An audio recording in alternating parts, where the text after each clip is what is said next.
Shalom, everyone. The Gemara in Bava Batra, page 21, is making a point about a comment in the Mishnah saying that if children are making noise in a private house, no one should interfere them, and you're not allowed to tell them off. And the Gemara is saying it's not just any children in a private house making a lot of noise, but it's talking about a group of kids who are studying Torah. In other words, it's a classroom. And if the kids in the classroom learning Torah are making a lot of noise, you have no claim to interfere that classroom. And as part of that, the Gemara mentions, actually it's Amoraim, Rav Yehuda and Rav in Bavel are mentioning a person called Yoshua ben Gamla, that many years ago he made a decision that the community need to take responsibility for the education of the kids. And now there are two figures in the Talmud called Yoshua ben Gamla, and there's a big discussion whether they're the same person, because the other Yoshua ben Gamla, the Gemara tells us that he married Marta bat Baitos, the rich priest priest woman, who bought his position with money. And it's not so sure that he was a good person. And here we're saying this is a good person, and we remember him for the best for what he did.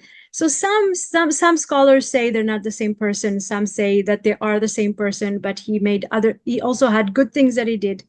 I'd like to look at it as if we're talking about a separate person. In any case, the discussion is around the first century, before the destruction of the Second Temple. And let's share the sources and dive right into that discussion. So the Gemara says the following. Rav Yehuda says Rav Yehuda says, truly that man is remembered for the good, and his name is Yoshua ben Gamla. If not for him, the Torah would have been forgotten from the Jewish people. This is a big thing to be said. In other words, Yoshua ben Gamla did something that helped or saved the learning of Torah in Am Yisrael, as I said, the first century before the destruction of the temple. And what's the story around it? So initially, the situation was whoever had a father would have his father teach him Torah, and whoever did not have a father would not learn Torah at all.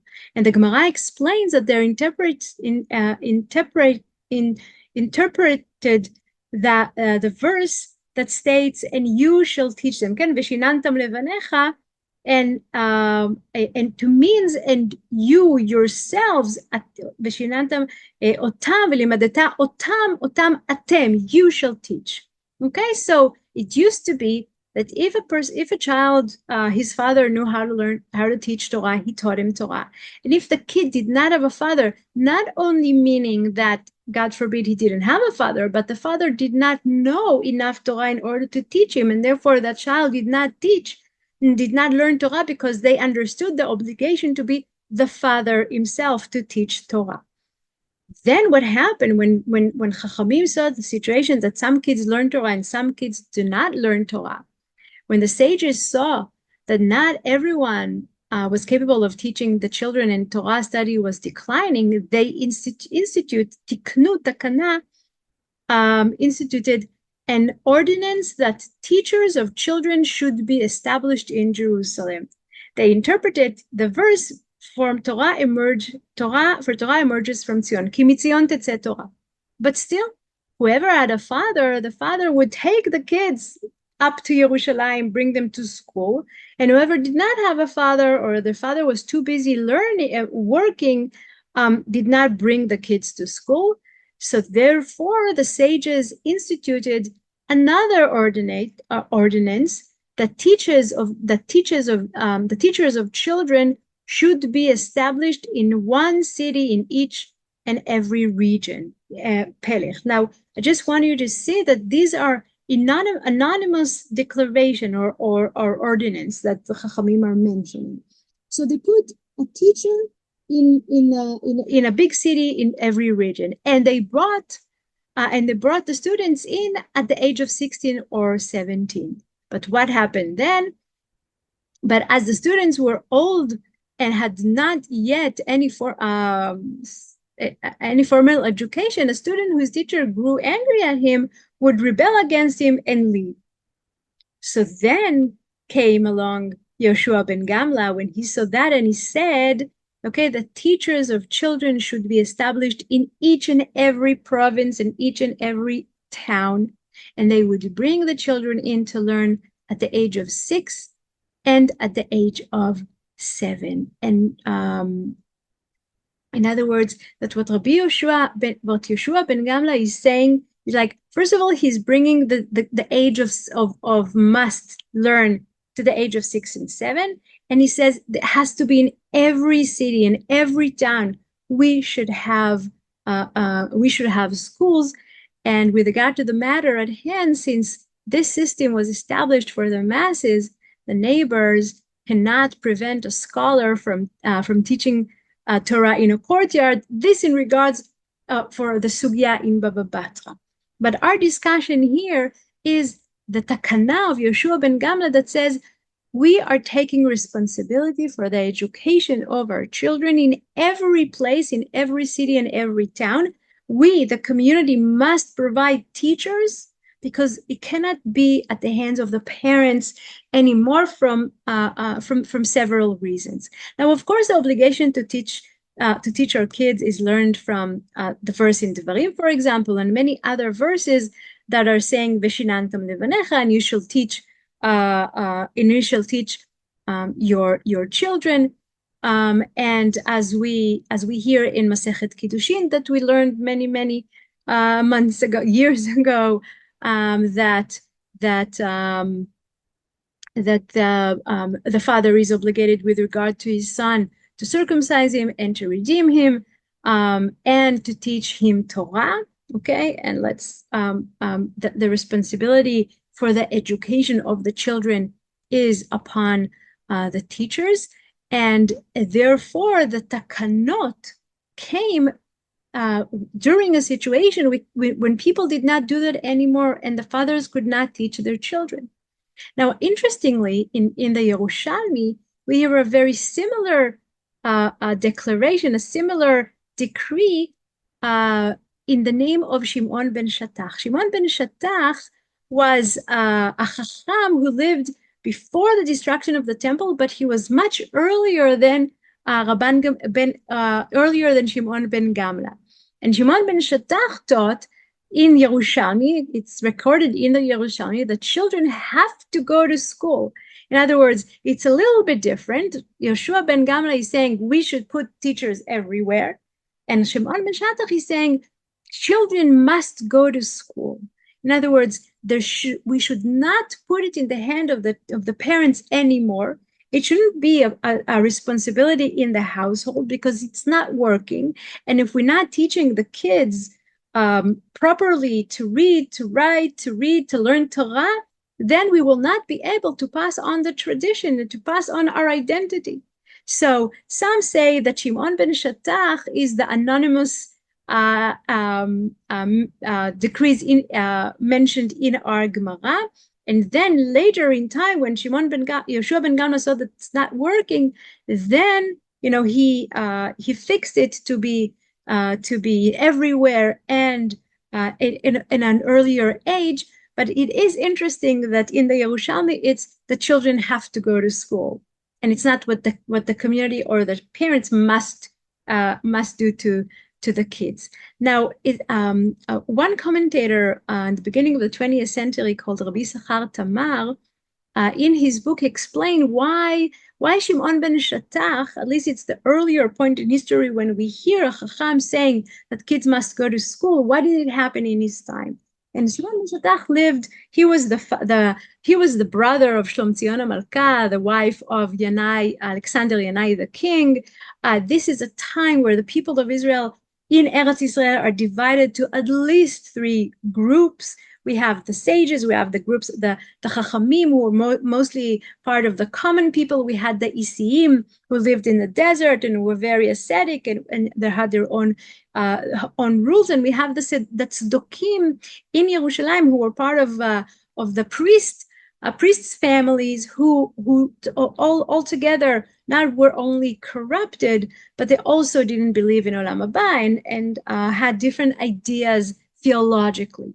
So Ravi Yisachar Tamar is suggesting that in such terrible times, Shimon Beshatach saw that there is no cure for the rift among his people except in the education of faith and Torah for the children of Beit Rabban, so that they too will not be washed away in the Saducean stream. Okay, so it was urgent to have schools that will teach the children of Am Yisrael the proper tradition according to the Chachamim, and that's why it was first came at that time of Shimon ben Shattach.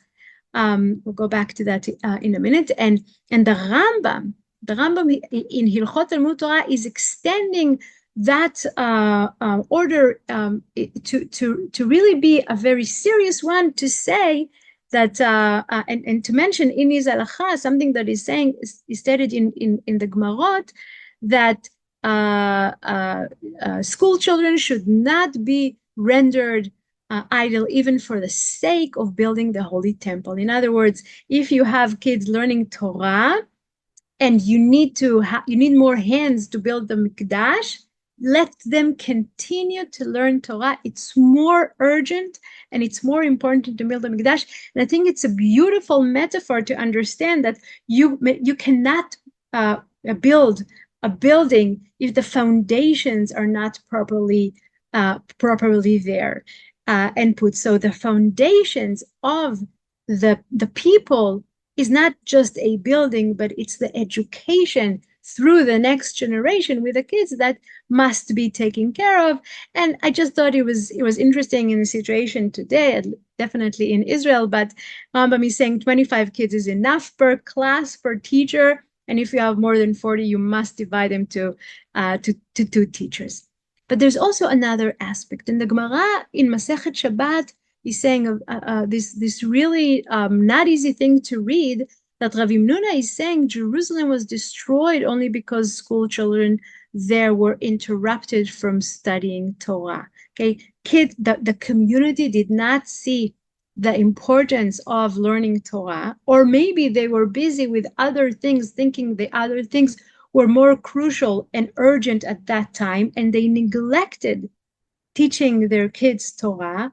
And Rabbi Himnuna is saying, Bemet lo aleinu, that Yerushalayim was destroyed because of that, because they neglected teaching kids, children Torah, and they were wandering all around. And we hear an echoing for that in Aruch HaShulchan, Rav Epstein at the 19th century, and he's saying in his halachic book, one must hire a tutor for their sons unless they are teaching them themselves.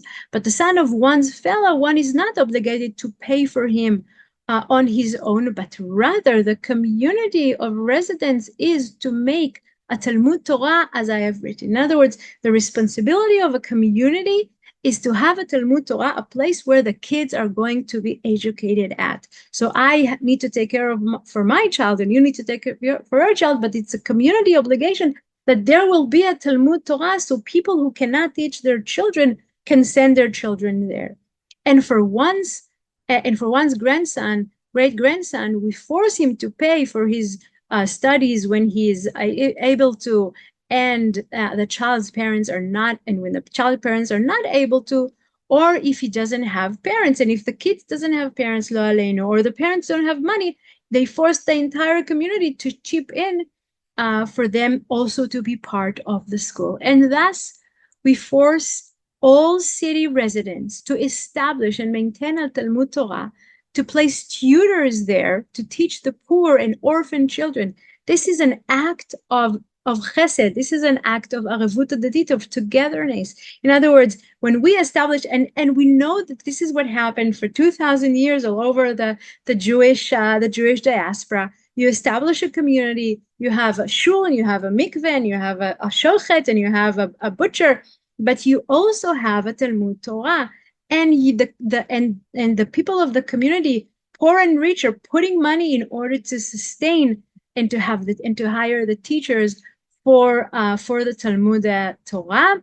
And we force this, that everyone should give donation or from the communal fund. And every city that does not have a Talmud Torah, its end will be in destruction. Of course, he's echoing what we saw from the Gemara, and we should separate from it. You mean, don't go to live wherever when there's no education system for the children. And I think that again here is not only echoing what we saw in Masechet Shabbat, that's why Yerushalayim was destroyed, but he's actually saying that there's no future for a community who does not invest in the education of the children, to learn, to teach them their identity, to teach Torah, to teach the values, to teach the legacy and tradition that we carry as a Jewish community. And this was the custom across all of Israel, that there would be a Talmud Torah schools, and the poor and orphan kids would go there, and the school would feed and dress the kids until they matured. And it's so important that he's saying it's not only to educate the kids who don't have the money, but it's also to sustain and support them until they mature and can hold for themselves. And by the way, in the rest of the source that I didn't bring here, he's saying, and then when the kids are old enough, and you see that some of them are able to continue to learn Torah, then you take those specific kids and you teach them advanced Torah learning. And those who cannot, you teach them skills, you teach them a proper job, you teach them any other occupation that they can work in and have a parnasa, an income for themselves. Rav Ovadia Yosef, in a beautiful tshuva, is saying that it's in Tafshin Lamed Zayin in 1977, and he says, and now that although the main mitzvot of Talmud Torah rest on the fathers of the students, nevertheless, the teachers who know how to teach Torah to the infants and have become experts in the profession of learning Torah also have the duty to teach Torah to the children of Israel. Rav Ovadia understands that not everyone who learns a lot of Torah can teach Torah. And today, because not every parents can teach Torah to their kids, when there are people that know Torah and are good, becoming an expert in profession in learning Torah, they have the duty as part of the chiyuv, the chiyuv of the father, and to learn to teach Torah. There's a chiyuv on someone who learns how to teach the children. As the Rambam says in Hilchot Talmud Torah, just as a man obligated to teach his son Torah, so he is obliged to teach his son's son, as it is said, and tell them to your sons and your sons' sons. And not his son and his sons, and not his son and his son's son only, but it is the commandment for every wise man of Israel to teach all the students Torah, even though they are not his sons, as it says, and he's quoting here a midrash, and you shall halachic midrash, and you shall teach it to your sons from the word of mouth they learn. And your son, and from the words of mouth they learn, your sons are your students, that the students are called sons. In other words, Rav Ovadia is saying, and he's building it on this midrash halacha, that the Torah understands that it's not only if it's your son or if it's your great grandson that you have an obligation to teach, but sons are also sometimes there's a usage of the word sons, but also as students.